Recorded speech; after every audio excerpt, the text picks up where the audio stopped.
July 23, 2024, early in the morning. I'm going to read a testimony that I received actually a few days ago. I've been wanting to read it, but of course I got a channel strike from a video that I posted as a mirror from Zakos Breedlove Ewing, who has since passed away. And it was basically just music that he created. But I believe it was somebody reported the video because somebody's on a roll to get me channel strikes again. And I know it's the cyber stalker. I know for a fact because it was right after I posted that video. It was on my birthday. But anyway, enough of that. 7 days will have to pass. This is going to my backup channel, Alternative Homesteading 2. I also have Targeted Pets as a different channel. I'm also on Rumble and BitChute, but I don't post there very often, but I could upload videos there. But they're there just in case. But anyway, so this is a testimony from a targeted male, Gabriel. And here we go. I have been a TI for a long time. I just hadn't realized it. I have childhood memories where I recognize people wearing clothes of the same color. When I was in middle school, the same thing happened to me. And when I got to high school, I also observed the same pattern. I also remember that I commented that to people I was close to, and no one noticed or cared. Around the time I was in high school, I read the book Subliminal Seduction by Wilson Bryan Key, and it had a profound impact on me. I did notice patterns others don't. It happens until this day. It was very recently that I was able to give a name to what is currently happening to me, gang stalking. At the end of 2012, I lost my job, my health, my car, and a place to live, and I ended up in an area of homeless shelters in Los Angeles, Skid Row.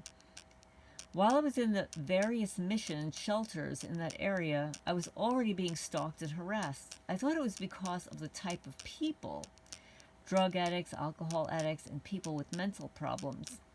In 2015, I managed to move in with a roommate near the area. I already had a part-time job on those days, but not anymore. In that building, suddenly, all the quote-unquote neighbors began to stalk and harass me. They escalated the situation to the point that once they attacked me, 3 people. I called the LAPD, and with false testimony, they took me into custody in jail for 8 hours, even though I was the object of the attack. So he was the victim. They summoned me to court, and since I had a video that I took with the camera on my phone from that incident, they told me they were no longer going to prosecute me. This is why you always need to photograph these people. Wow, what a great favor. The LAPD and the sheriff are involved in this method of psychological torture.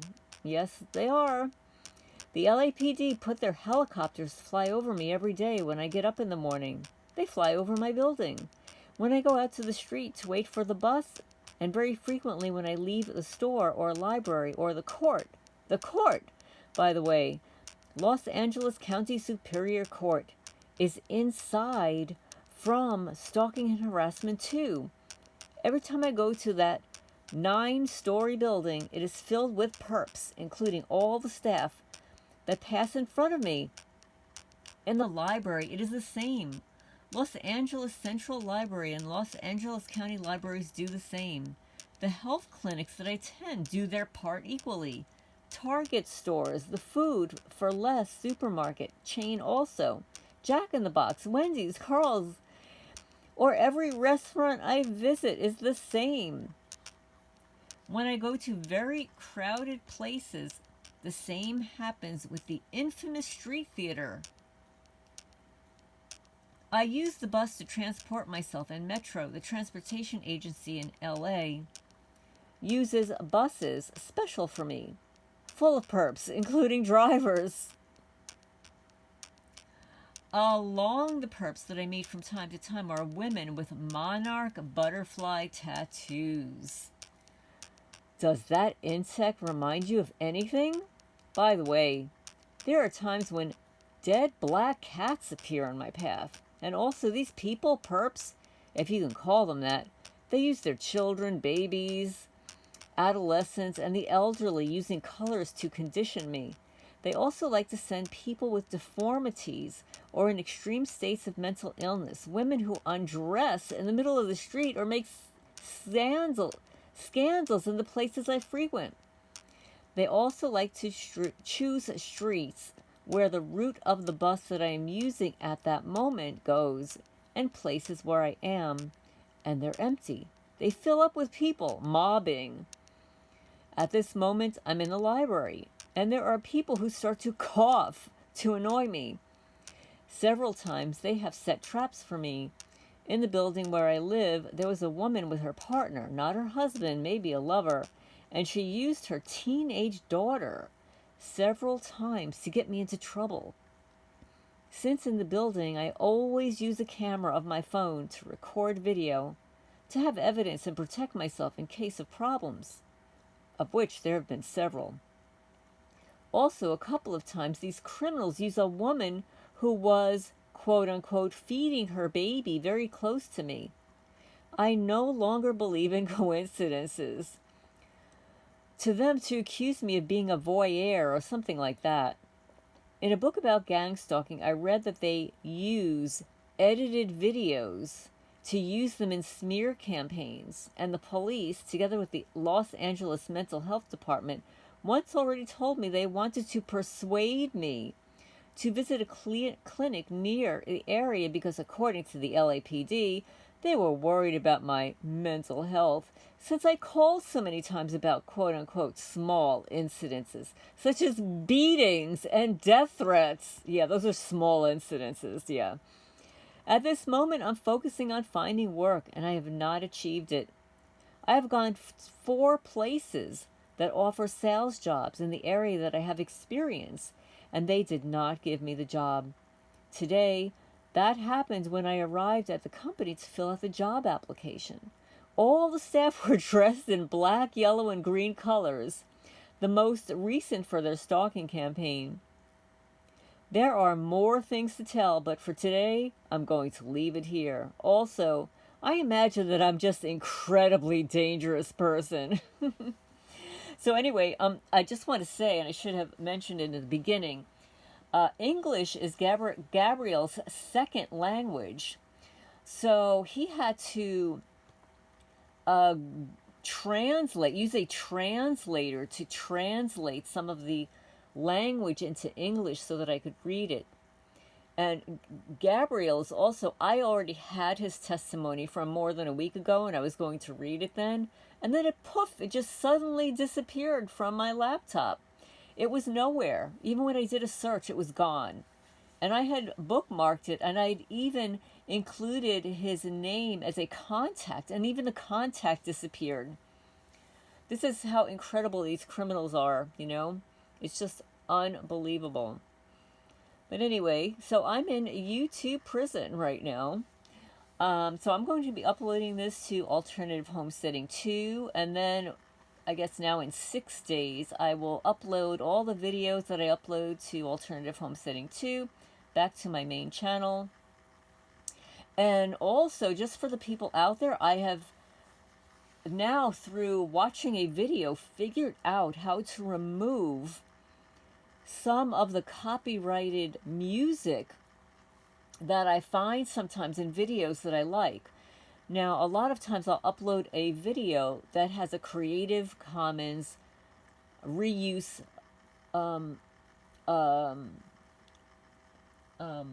ability, so that I can reuse or mirror the content without getting, a copyright. However, sometimes there's music in there that is copyright. So there is a method now to edit out the music and keep the original content. So that's really cool. So now I've done that. I've clicked on that for 4 videos.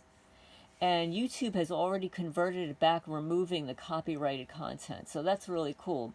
So when you have the copyrighted content, you get that where you're able to use the content, but you're not able to monetize it.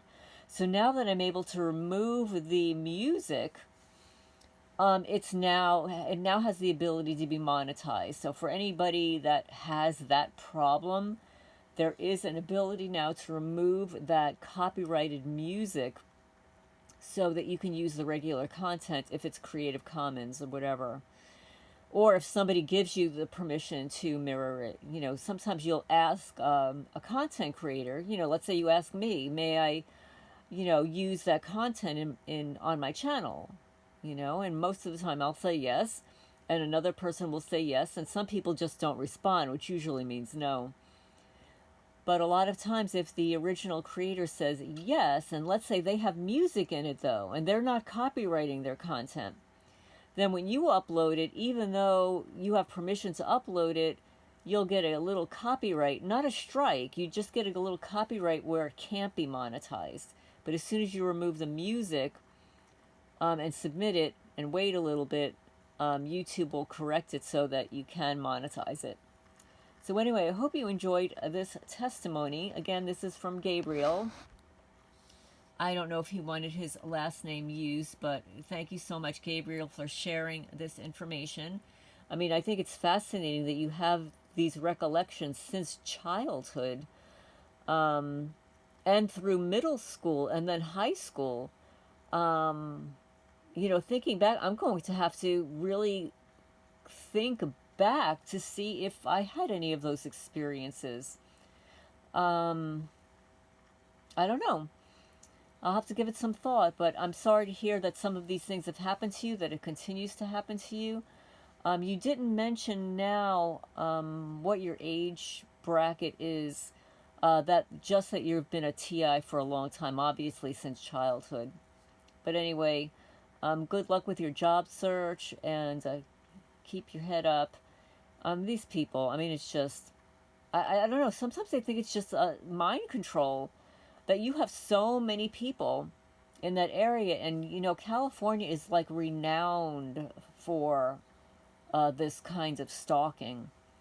But anyway, thank you so much for sharing this. It is psychological torture. And it's gaslighting. When the sheriff tells you that you file too many incidences. I mean, this has happened to me too. Minimal incidences. I mean, being attacked is not minimal. That's an assault. So what you're describing is a little bit off the charts for, physical, the physical issue. But anyway, yes, I've gotten harassed at court. I went to court a couple of years ago to try to get a restraining order against my neighbors and get the gate repaid that they tore out, and it cost me money to not only purchase originally but to replace. And in the lobby, like, I couldn't believe it. The guy at the entrance, I don't know what he's called, but he ran in the back when he knew I was coming out, and he grabbed a tinfoil hat and stuck it on his head to say goodbye to me. And I looked at him like, I'm the one? Like, you look like a moron. But yeah, that's the extent that these people go. They think that they're wonderful actors and actresses when they're like, it's so obvious. It's so obvious. These people have no talent, obviously. And to stick a tinfoil hat on just to say goodbye to me. I mean, who told you to do that? Some fusion center moron operative? And how much did you get paid to do that? And you're doing this inside a court of law, right? So I feel your pain here. Yeah, I mean, it happens even in court. So anyway, this is Lorraine with Alternative Homesteading. And this is Alternative Homesteading 2, the number 2. And if you're looking for it, the primary little thumbnail is a cat. And it's a black and white cat. And that was Paws. Not Paws, I'm sorry. That was Cheeks. And Cheeks just disappeared over Memorial Day weekend. I think somebody unalived him. He was perfectly healthy. But anyway, I'm going to sign off for now. Please leave your comments down below. Hit the thumbs up. Helps the channel grow, get the message out there. And thank you so much, Gabriel, for this testimony. And if you have more to add to this, I'll then relabel this part 1, and then we can go on to part 2.